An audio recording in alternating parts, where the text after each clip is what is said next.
Anyhow, uh, we got the layouts, we got the keys, and we Barry wrote out the chord charts for each song using the numbered system.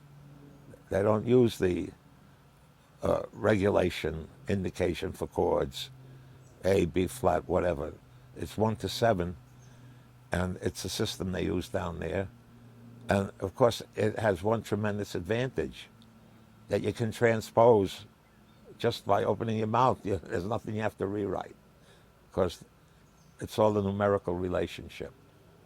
But what we would do, we would start with the chords and play the chords until somebody would come up with an idea for a 1 or 2 bar pattern. And the next thing you know, instead of just naked chords, we'd have a rhythm pattern. It was, again, my preference never to have the singer sing during this particular part of the operation because the concentration had to be on developing some kind of a coherent rhythm pattern, which is not just a succession of chords, because there'd be da, da, da, da. Rhythm, it has to do with the in-betweens. That's what makes it. The syncopations, the walk-ups, the turnarounds, and so on. And so Bob jumped right in. Well, he didn't know how I worked. I didn't know how he worked.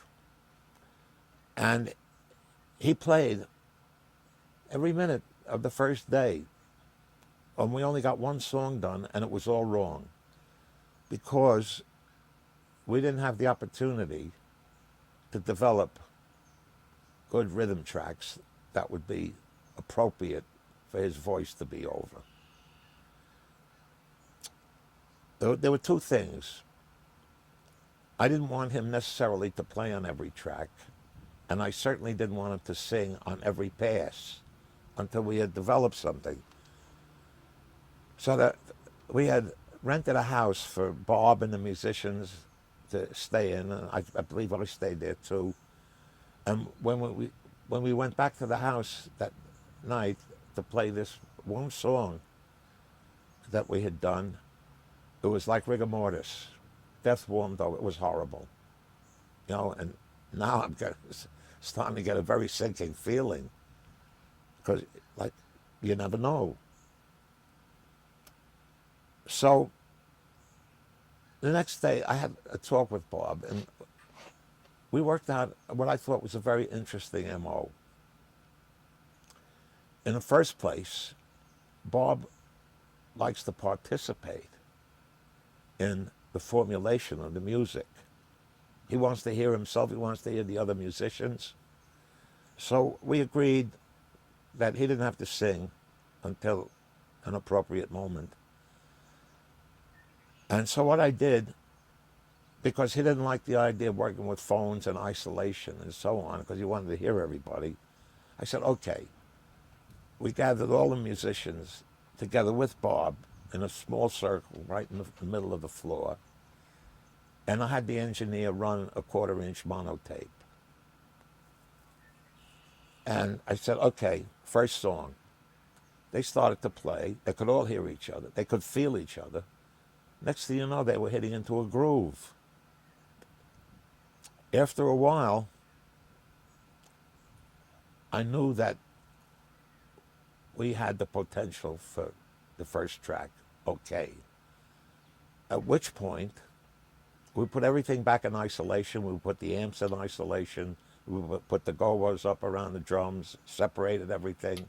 Everybody had phones. And what I did, I had the engineers play back the monotape that they had just made with all the leakage. And I had them play along with it. So they were repeating a terrific groove that we had already found, because these are great musicians and they could feel each other, just given the opportunity to blow. So they played along, and then when it became apparent they had it down, we stopped the music to their ears. Barry Beckett counted off, and we made the track. We made 4 tracks that day. Perfect. Not a thing wrong. Now we could have Bob sing over the tracks. So we finished the record like in 5 days. I say finished. It was 7/8 finished. His job was finished. We had the tracks and we had his vocals.